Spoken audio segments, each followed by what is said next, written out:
Mathematics class 10 के नए session के साथ आपके सामने क्वेश्चन नंबर 9 लिखा हुआ है, एक्सरसाइज 22.1। ये एक्सरसाइज 22.1 हम कर रहे हैं और इसका आपके सामने क्वेश्चन नंबर 1 मैंने लिखा हुआ है। आप इसको सॉल्व करेंगे। देखिए, कंस्ट्रक्ट करना है continuous frequency distribution of the weights recorded to nearest point of 40 college student. 40 college के स्टूडेंट्स हैं, उनका वेट किया गया है और उनका वेट करने के बाद ये उसको नियरेस्ट पॉइंट पे उसने राउंड ऑफ कर लिया है, रिकॉर्ड कर लिया नियरेस्ट पॉइंट के ऊपर। पॉइंट में उसका वेट है 138 पॉइंट और 128 पॉइंट। ये आपके पास 40 लोगों का डेटा लिखा हुआ है और इसमें आपको तीन चीजें और निकालनी है। Also compute class boundaries, class marks and community frequency. ये हम आपको वही निकालना सिखा देंगे, क्लास बाउंड्री, क्लास मार्क्स और कम्युनिटी फ्रीक्वेंसी। ये आसान चीज है, कोई बहुत मुश्किल चीज नहीं है। हम पहले इसकी डिस्ट्रीब्यूशन बना लेते हैं। डिस्ट्रीब्यूशन बनाने में थोड़ा सा काम है, जैसे कि आपको पता है कि उसमें m निकालना है, हमें m निकालना है, हमें d निकालना है, फिर हमें r निकालना है, फिर हमें k निकालना है, फिर h निकालना है, फिर उसके बाद जो हमें लोअर क्लास लिमिट और अपर क्लास लिमिट निकालनी है। तो यहां से स्टार्ट करते हैं काम को सबसे पहले। उसके बाद हम जब वो बना रहे हैं डिस्ट्रीब्यूशन टेबल, तो उसी डिस्ट्रीब्यूशन टेबल के अंदर ही हमारे पास ये तीनों कॉलम बनेंगे। क्लास बाउंड्री का कॉलम आएगा, एक कॉलम क्लास मार्क्स का आएगा, कॉलम कम्युनिटी फ्रीक्वेंसी आएगा। वो हम आपको बना के दिखाएंगे सामने कि किस तरह से क्लास बाउंड्री और किस तरह से क्लास मार्क्स और किस तरह से कम्युनिटी फ्रीक्वेंसी बनते हैं। ये हम आपको बनाने दिखा देंगे इसके अंदर। अब यहां से शुरू करते हैं काम। सबसे पहले हमारे पास m जो है वो गिवन है 40। m अगेन यहां पर हमारे पास 0 होगा और d अगेन हमारे पास 1 होगा, क्योंकि यहां पर डेसिमल वैल्यू नहीं है, पॉइंट के बाद कोई एक नंबर भी नहीं है, लिहाजा m 0 होगा और d हमारे पास 1 आ जाएगा। n 40 हो गया, m 0 हो गया, d 1 हो गया। उसके बाद हाईएस्ट वैल्यू निकाल लें। हाईएस्ट वैल्यू को शॉर्ट करके लिख देते हैं hv की शक्ल में। हाईएस्ट वैल्यू देखिए क्या है इसके अंदर, थोड़ा गौर करना पड़ेगा। 173 यहां से शुरू करें अगर हम, 173 है तो हाईएस्ट है। 168 सबसे हाईएस्ट वैल्यू। ये सीधा से आपको ढूंढनी पड़ेगी, बहुत गौर से ढूंढना पड़ेगा। 176 ये आ गई। 138 और दोबारा एक बार लिख ले, 173 है ये। 150 168 ये सारी छोटी वैल्यूज हैं। 170 की कोई वैल्यू नहीं है, उसका इधर आया नीचे। 176 सबसे बड़ी वैल्यू हमारे पास है, तो हाईएस्ट वैल्यू हमारे पास है 176 की। और जो लोएस्ट वैल्यू है हमारे पास वो देख लेते हैं। जो लोएस्ट वैल्यू है वो कहां से निकालें हम, हमारे पास नजर आ रही है 119। ये 190 इससे छोटी कोई देखें, ये यहां से शुरू करेगा 119 190 आ गया। उसके बाद ये सारी वैल्यूज बड़ी है, ये भी 190 बड़ी है, ये भी 90 बड़ी है। ये तमाम वैल्यूज 119 से बड़ी आ रही है और ये भी वैल्यू सारी 119 से बड़ी आ रही है। एक बार दोबारा देख लेते हैं।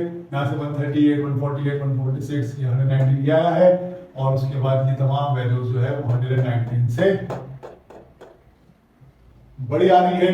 इसलिए हमने कहा कि जो लोएस्ट वैल्यू हमारे पास है वो 119 है। तो यहाँ पर आपके पास जो रेंज है, रेंज निकाल लेते हैं। यहीं पर रेंज आपके पास बराबर आ जाएगी, रेंज आपके पास बराबर आ जाएगी 176 माइनस 119। 176 में से 119 को माइनस कर दीजिए, ये आपके सामने आ जाएगा 57 आपके पास आ गया। 176 में से आपने माइनस किया 119 को, तो आपके पास 57 आंसर आ गया। ये आपका रेंज आ गया, दैट इज r आपके पास आ गया 57। अब r निकालने के बाद हम k क्यों निकाल लेते हैं।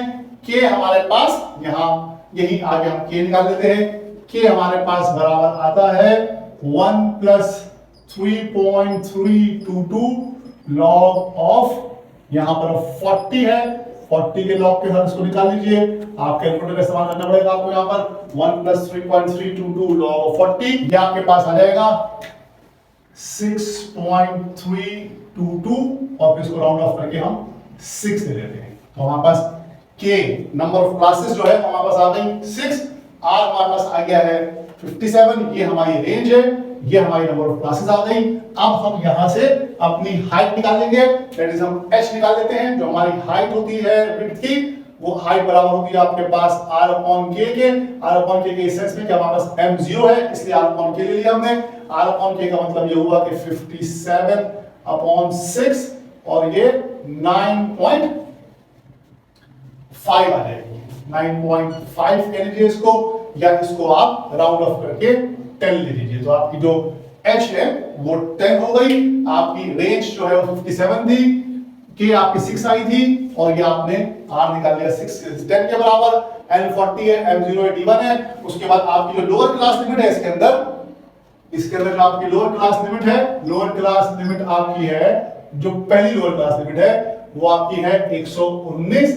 लिहाजा जो आपकी पहली आपकी जो फर्स्ट अपर क्लास लिमिट होगी, आपकी यहां पर जो फर्स्ट अपर क्लास लिमिट होगी वो बराबर होगी 119 माइनस 10 प्लस 1 के, सॉरी प्लस 10 माइनस 1 के। आपकी जो अपर क्लास लिमिट होगी 119, पहली अपर क्लास लिमिट होगी आपकी, वो होगी 119 प्लस 10 माइनस 1 के, दैट इज 128 के बराबर हो जाएगी वो। ये आपके पास आ जाएगा। ये फॉर्मूला आपके पास कैसे आता है, ये वैल्यू आती है लोअर क्लास लिमिट से, ये आपके पास आता है h और ये आता है आपके पास d। h प्लस होता है और d से माइनस होता है, तो आपके पास पहली अपर क्लास लिमिट आती है। ये आपके पास पहली अपर क्लास लिमिट आ गई, ये k हो गया, k की खत्म हो गई यहाँ पर। ये 10 आपके पास h आ गया था तो आपने ये निकाल लिया 128। अब 119 से स्टार्ट करेंगे और 128 तक जाएंगे। यहाँ पर बनाते हैं तकरीबन 10 कॉलम बनाने पड़ेंगे। 10 आया हमारे पास ये h हमारा, इसका मतलब हमारे पास 10 कॉलम यहाँ पर बनेंगे। तो शुरू करते हैं यहाँ से बनाना। सबसे पहले हमारे पास बनेगी यहाँ पर क्लास लिमिट, और क्लास लिमिट हमारी है वेट्स है क्लास लिमिट हमारे पास। यहां से हम स्टार्ट करते हैं क्लास लिमिट्स, और ये हमारे पास है वेट्स। ये हम यहां से स्टार्ट करते हैं इसको इस तरह से, और उसके बाद नेक्स्ट हमारे पास टेलीमार्क्स आएगा। टेलीमार्क्स हम बनाएंगे डेफिनेटली जब भी हमारे पास फ्रीक्वेंसी निकलेगी। 40 लोग हैं, टेलीमार्क्स आ जाएगा यहाँ पर हमारे पास। उसके बाद हमारे पास आ जाएगा फ्रीक्वेंसी जो है वो नंबर ऑफ स्टूडेंट्स होंगी कि कितने स्टूडेंट्स जो हैं वो किस कैटेगरी में लाई कर रहे हैं वेट की, ये फ्रीक्वेंसी निकाल लेंगे हम। उसके बाद हमारे पास आ जाएगी नेक्स्ट हमें निकालनी क्लास बाउंड्री। यहाँ लिख देते हैं क्लास बाउंड्री भी निकालना सीख लेंगे अभी हम थोड़ी देर में, जब हम ये फ्रीक्वेंसी बना लेंगे उसके बाद हम क्लास बाउंड्रीज बनाना सीख लेंगे। यहाँ पर इस तरह से मैं लिख देता हूँ क्लास बाउंड्रीज बना देंगे। क्लास बाउंड्रीज के बाद जो नेक्स्ट हमारे पास है उसमें हमें निकालना है क्लास मार्क्स, तो हम क्लास मार्क्स भी निकाल देंगे। क्लास मार्क्स भी निकल आएगा हमारे पास। इन सब का फॉर्मूला मैं अभी आपको बताता हूं थोड़ी देर में। क्लास मार्क्स के बाद हमें निकालना होगा कम्युलेटिव फ्रीक्वेंसी, कम्युलेटिव फ्रीक्वेंसी, और ये कम्युलेटिव फ्रीक्वेंसी को हम हमेशा CF से जाहिर करते हैं, तो यहाँ पर मैंने CF लिख दिया है। ये हमारे पास 5 कॉलम बनेंगे, 6 कॉलम बनेंगे इस तरह से। तो हम शुरू करते हैं 6, तो हमारे पास ये कॉलम बन गए हैं। और इसके अंदर जब हम स्टार्ट करेंगे यहां से, तो सबसे पहले देखिए कि हमारे पास लोअर क्लास लिमिट 119 आ रही है, तो 119 से स्टार्ट करेंगे और जाएंगे 128 तक। उसके बाद 128 के बाद 129 से स्टार्ट करेंगे, 129 से स्टार्ट करेंगे जाएंगे 138 तक। फिर 139 से स्टार्ट करके जाएंगे 148 तक। फिर 149 से स्टार्ट करके जाएंगे 158 तक। फिर 159 से स्टार्ट करके जाएंगे 168 तक, और फिर 168 से स्टार्ट करके जाएंगे 169 से स्टार्ट करेंगे, 169 से स्टार्ट करके जाएंगे 178 तक, और सबसे हाईएस्ट में हमारे पास 176 है। लिहाजा ये हो गई है 1 2 3 4 5 6 क्लासेस बन गई। यहाँ पर हमारे पास ये आया होगा 6, इसका मतलब 6 क्लासेस बन गई आपके पास। हाइट हमने टेली भी थी 19 20 21 22 23 24 25 26 27 28 10 1 2 3 4 5 6 7 8 9 10 1 2 3 4 5 6 7 8 9 10 1 कहां से स्टार्ट है 119 से, फिर 119 20 21 22 23 24 25 26 27 28 10 इसकी हाइट आ गई है, और 6 ये खुद आ गए। अब इनके हम टैली मार्क्स कर लेते हैं। टैली मार्क्स करने के साथ साथ इसकी जरा शक्ल बना लेते हैं थोड़ी सी। टैली मार्क्स बनाना शुरू करते हैं। टैली मार्क्स बनाने के लिए यहाँ से शुरू करते हैं 138 है सबसे पहला नंबर हमारे पास है 138 आप देखेंगे कि डेटा में 138 कहाँ आएगा, बहुत गौर से लिखना होगा डेटा को। 138 आपका आएगा यहाँ पर और ये 138 आपने लिख दिया। नेक्स्ट है 148 आपका ये रहा, यहाँ पर आ गया, आपने 148 कर दिया।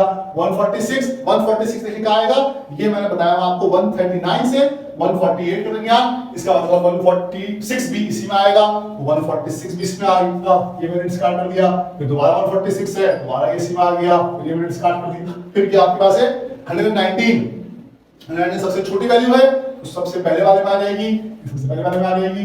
फिर 164 है, 164 आपके पास देखिए कहाँ आएगा, ये आएगा इस जगह पे 159 से 168 के दरमियान 164 आ जाएगा, ये आपके पास आ गया 164 यहाँ पर, 164 भी हो गया। फिर 152 हो जाएगा, 152 यहाँ आ जाएगा 149 और 158 के दरमियान में। फिर 173 होगा, 173 आपका यहाँ आ जाएगा 169 से 178 के दरमियान, ये 173 आ जाएगा आपका। उसके बाद 158 आएगा, 158 अगेन यहाँ पर आएगा, इसमें आ गया 158। फिर 154 है, 154 भी इसी में आ जाएगा, 3 हो गए, 154 भी यहीं पर आ जाएगा। फिर 150 है, 150 भी यहीं पर आ जाएगा, 150 भी आपका यहीं पर आ जाएगा। उसके इधर आ गए 144 है, 144 इसके अंदर आएगा 139 से 148 के दरमियान, 144 यहाँ आ जाएगा, 144 आ गया। 142 दोबारा 142 देख सकते हैं हम यहाँ पर आ जाएगा, ये 5 हो जाएंगे, 142 आ गया। फिर 140 है, फिर 140 भी इसी में आ रहा है, 139 से 148 के दरमियान 140 भी आ गया। फिर 165 आया, 165 जो है वो यहाँ आएगा 159 और 168 के बीच में, 165 आ गया। फिर 132 है, 132 जो है 128 से बड़ा, ये यहाँ पर आएगा 132 इस जगह पे आ जाएगा, 132 आ गया। फिर 150 है, अगेन 150 यहाँ पर आ जाएगा, ये 5 हो जाएंगी वैल्यूज, 150 आ गया। फिर 147 है, 147 फिर अगेन यहाँ पर आएगा, ये 147 आ गया। फिर दोबारा 147 है, दोबारा ये पर आ जाएगा, 147 आ गया। फिर 153 है, 153 यहाँ पर आएगा, ये यहाँ पर छठी वैल्यू आ गई, 153 हो गया। फिर 144 है, फिर 144 अगेन यहीं पर आ रहा है, ये 144 यहाँ आ रहा है, 144 आ गया। उसके बाद 156 है, 156 अगेन यहीं पर आ रहा है, 156 अगेन यहाँ पर आ गया, ये हो गया 156। फिर 135 है, 135 जो है वो इस जगह पे आएगा, 129 और 138 के दरमियान में आएगा 135 आ गया। फिर 126 है, 126 यहाँ पर आ जाएगा 128 से पहले। फिर 140 है, 140 अगेन यहाँ पर आ जाएगा, फिर ये 10 वैल्यूज हो गई यहाँ पर, 140 भी हो गया। फिर 125 है, 125 अगेन यहाँ पर आएगा, 128 से छोटी वैल्यू है, 125 आ जाएगा। फिर 168 है, 168 ये लिखा हुआ, 168 यहाँ पर आ जाएगा, ये 168 हो गया। उसके बाद 157 है, 157 अगेन यहाँ पर आ जाएगा, 157 यहाँ पर आ गया। फिर 138 है, 138 यहाँ पर आ जाएगा, 138 आ गया। फिर 135 है, अगेन 135 यहाँ पर आ जाएगा, ये 5 वैल्यूज हो गई। फिर 149 है, 149 यहाँ पर आ जाएगा, ये 4 वैल्यूज आ गई, 149 आ गया। फिर 136 है, 136 जो है वो यहाँ पर आ जाएगा, ये 136 आ गया। फिर 135 है, 135 अगेन यहीं पर आ जाएगा, 135 भी यहीं पर आ जाएगा, ये भी हो गया। फिर 142 है, 142 अगेन यहाँ आएगा, ये 142 यहाँ पर आ गया। फिर 161 है, 161 यहाँ आएगा, 159 और 168 के बीच में 161 आ गया। फिर 145 है, 145 अगेन यहाँ पर आएगा, ये 145 हो गया। फिर 176 है सबसे बड़ी वैल्यू, ये यहाँ पर आने की सबसे आखिर में, 176 भी हो गया। फिर 163 है, 163 यहाँ कहीं आ जाएगी, ये 5वीं वैल्यू आ गई, 163 हो गया। फिर 145 है, 145 अगेन यहाँ पर आ जाएगा, ये 145 इसमें आ गया, 145 हो गया। और आखिर 128 ये यहाँ पर आ गया, 128। ये सारी वैल्यू हमने इस तरह से कर ली, और ये हम काटते इस वजह से हैं कि अगर बीच में कहीं हम रुक जाए करते करते ना, तो फिर हम भूल जाएंगे हमने कहा की वैल्यू। अगर आप के पास बड़ा डेटा हो, 40 का अच्छा खासा बड़ा डेटा होता है, 50 का 100 का डेटा हो, 200 का डेटा हो, और आप कर रहे हो बैठ के इसको, तो अगर आप बीच में कहीं छोड़ दे करते करते, या कोई आपको आवाज दे दे, या कोई आपकी तवज्जो बढ़ जाए, कहीं आपकी तवज्जो हट जाए, तो आप भूल जाएंगे कि आपने डेटा कहां तक किया था। लिहाजा इसको इस तरह से काटना जरूरी है कि जहां मैं काट रहा हूं, तो जो वैल्यू मैंने कर दी है वो मैं काट देता हूं। इट मींस कि अगर मैं उसको काटने के बाद आगे पीछे में हो जाऊं, तो जब मैं वापस आऊंगा तो मुझे पता होगा मैंने कितनी वैल्यूज कर ली थी और कितनी वैल्यूज बाकी थी। ये मेरे पास टैली मार्क्स हो गए। टैली मार्क्स के बाद हम इसके नंबर ऑफ स्टूडेंट्स निकाल लेते हैं, यहीं से डेटा बनाएंगे इसका। ये आपके सामने नंबर ऑफ स्टूडेंट्स निकालेंगे इसके कुछ इस तरह से, जितने हैं उतने हम काउंट करके यहां पर लिख देंगे नंबर ऑफ स्टूडेंट्स। ये आपके सामने अभी आ रहे हैं। ये है आपके पास 4 स्टूडेंट्स, 1 2 3 4, ये 5 6 7। आप देख रहे हैं, 5 कैसे काउंट करना कितना आसान हो रहा है। 5 और 5 10 और 3 13, 5 और 4 9, ये अगेन 5 है और ये 2 है। अब इसको आप टोटल कर लीजिएगा, ये 40 के बराबर होगा, करके देख लीजिए। 4 + 7 11, 11 और 13 24, 24 और 9 33, 33 और 5 38 और 2 40। ठीक है, ये 40 के बराबर आना चाहिए। जितने हमारे पास n था वही हमारे पास फ्रीक्वेंसी का सम आता है। अब हम आगे क्लास बॉन्डिंग करते हैं। क्लास बॉन्डिंग किस तरह से बनती है? क्लास बॉन्डिंग आपके डेटा को मजीद जो है वो स्पेसिफाई करती है, और इसको बनाने का तरीका ये होता है कि जो यहां मैं लिख बताता हूं आपको, लोअर क्लास बाउंड्री बराबर होती है लोअर क्लास लिमिट माइनस 0.5 कम कर दीजिए उसमें से, और जो अपर क्लास बाउंड्री है वो बराबर होती है upper class limit plus 0.5। Upper class limit के लिए 0.5 ऐड कर दीजिए, लोअर क्लास लिमिट के लिए 0.5 ऐड कर दीजिए। अब इन क्लास बाउंड्री और क्लास लिमिट में फर्क क्या आता है? क्लास बाउंड्री क्लास लिमिट में फर्क क्या आता है कि यहां जो डेटा खत्म हो रहा होता है वहीं से वो डेटा शुरू हो रहा होता है। यानी कि अब देखिए आप किस तरह से हो जाएगा।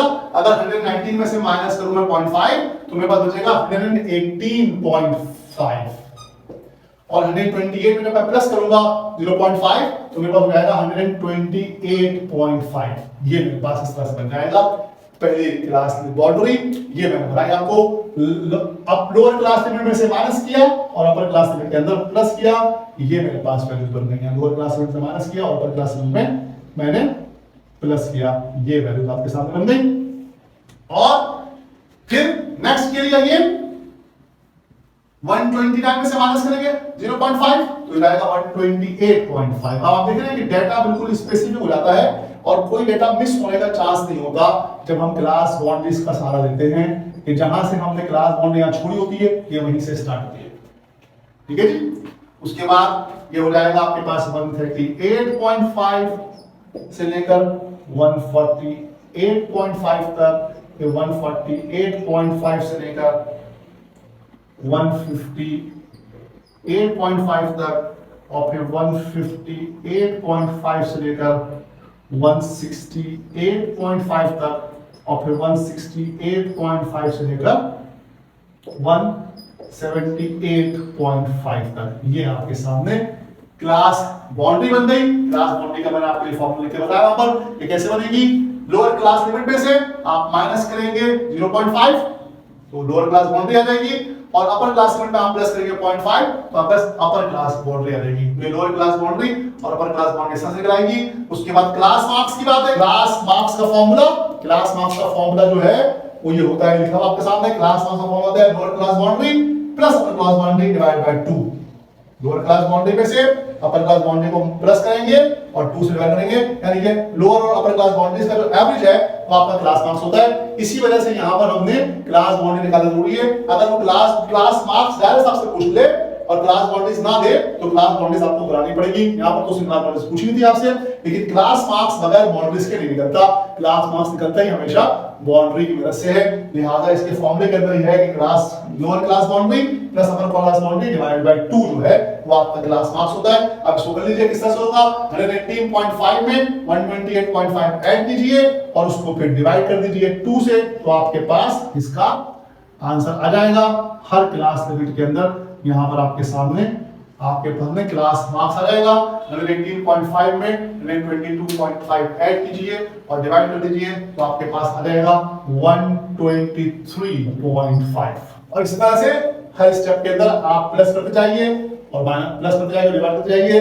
ये 123.5 आ गया, ये आ जाएगा 133.5, उसका क्या आ जाएगा 143.5, ये आ जाएगा 153.5, ये आ जाएगा 163.5 और ये आ जाएगा 173.5। आप इसको करके देख सकते हैं अपने कैलकुलेटर से कि क्या ये आगे ऐसे आ रहा है या नहीं आ रहा है। ये आपके सामने क्लास मार्क्स आ गया। क्लास मार्क्स का फॉर्मूला मैंने यहाँ पर आपको लिख दिया कि क्लास मार्क्स फॉर्मूला बराबर होता है लोअर क्लास बाउंड्री प्लस अपर बाउंड्री अपॉन 2। यानी कि जब कभी आपसे क्लास मार्क्स पूछेगा तो आपको अल्टीमेटली क्लास बाउंड्रीज कैलकुलेट करनी पड़ेगी। आखिरी काम सवाल का क्या है वो कम्युनिटी फ्रीक्वेंसी वाले से। कम्युनिटी फ्रीक्वेंसी जो है उसमें मामला कुछ इस तरह का है कि इसमें हर स्टेप पे हम फ्रीक्वेंसी को ऐड करते रहेंगे, हर स्टेप पे, हर क्लास में हम फ्रीक्वेंसी को ऐड करते रहेंगे। देखिए किस तरह से होगा, ये आपके सामने मैं यहाँ पर बनाता हूँ। कम्युलेटिव फ्रीक्वेंसी का फॉर्मूला जो है वो कुछ इस तरह से है कि आप हर स्टेप पे इसको ऐड करते रहिए। देखिए इस स्टेप पे फ्रीक्वेंसी कितनी है, तो आपने जितनी फ्रीक्वेंसी है पहले स्टेप पे तो उतनी लिख दी, पहले स्टेप पे तो उतनी ही फ्रीक्वेंसी आपने लिख दी जितनी आपने बनाई थी, दैट इज 4। आपने फ्रीक्वेंसी लिख दी यहाँ पर, जो 4 थी वो वहीं पर आ गया एज इट इज, ठीक है जी। उसके बाद अगले स्टेप में क्या होगा, अगले स्टेप में अगली क्लास में ये कितनी थी 7 में ये 4 प्लस कर दीजिए, 7 में ये 4 प्लस कर दीजिए, 4 प्लस 7 आपके पास हो जाएगा 11, ठीक है जी। कम्युलेटिव, हर स्टेप पे कम्युलेट हो रही है। कम्युलेटिव का मतलब होता है बारी बारी, स्टेप बाय स्टेप ऐड होना, स्टेप बाय स्टेप जमा होना, कम्युलेट करना। कम्युलेट, एक्यूमुलेशन जो है वो बेसिकली लफ्ज जो है वो इसलिए है कि आपने कलेक्शन करनी है, एक एक करके जमा करना है। तो एक एक करके जब जमा करना होता है आपको, तो हर स्टेप पे आप जमा कर रहे हैं, हर स्टेप पे आप जमा कर रहे हैं। 4 पहले ऐसी था वैसे आ गया, अगले स्टेप में 4 प्लस 7 11 आ गया, फिर 11 प्लस 13 हो जाएगा, ये आपके पास आ जाएगा 24। 11 प्लस 13 आपके पास आ जाएगा 24, फिर 24 में 9 प्लस कर दीजिए, ये आ जाएगा 33, फिर 33 में 5 प्लस कर दीजिए, ये आ जाएगा 38, और फिर 38 में 2 प्लस कर दीजिए, ये आपके पास आ जाएगा 40। ये आपके पास कम्युलेटिव फ्रीक्वेंसी बन गई। कम्युलेटिव फ्रीक्वेंसी में किस तरह से मामला कि हर स्टेप में ऐड हो रहा है। पहले स्टेप में फ्रीक्वेंसी ऐसे आएगी, फ्रीक्वेंसी ऐड हो रही है, फ्रीक्वेंसी कम्युलेट हो रही है ना। फ्रीक्वेंसी पहले स्टेप में ऐसे आएगी 4, दूसरे में 11, तीसरे में 24, 33, 38 और 40। ये आपके सामने कम्युलेटिव फ्रीक्वेंसी हो गई। क्लास मार्क्स निकाल दिया आपने, क्लास मॉडल्स निकाल दी, आपके सामने फॉर्मूले भी लिख दिए सारे, और ये तमाम चीजें वैल्यूज कैलकुलेटर लेके दिखा दी। थोड़ा शॉर्ट फॉर्म में किए, इसको इसी तरह से आपने करना होगा, क्योंकि असल काम आपका ये था। आप यहाँ पर जो है देख सकते हैं कि आपको उसने तमाम चीजें दी भी थी और हमने तमाम चीजें निकाल ली। क्लास लिमिट भी आ गई, क्लास लिमिट बनाई हमने, ये वैल्यूज बनाई हमने, यहाँ से M0 था, M40 था, D1 था, और ये हमारे पास हमने lower class limit, upper class limit निकाली, और ये तमाम डेटा हमारे पास बनाया हमने। क्लास लिमिट्स हमारे पास आ गई, टोटल मार्क्स भी आ गया, फ्रीक्वेंसी भी आ गई, नंबर ऑफ स्टूडेंट्स, और क्लास बाउंड्रीज बनाई हमने, उसका फॉर्मूला बताया आपको, फिर क्लास मार्क्स बताया हमने, उसका फॉर्मूला बताया आपको, और आखिर में कम्युलेटिव फ्रीक्वेंसी की। ये क्वेश्चन नंबर 8 आपके सामने से सॉल्व हुआ। ये आपके सामने लिखा हुआ है question number 8 exercise, sorry question number 9, question number 9 exercise 22.1 का क्वेश्चन नंबर 9 यहां पर सॉल्व होता है। ये आपके सामने है।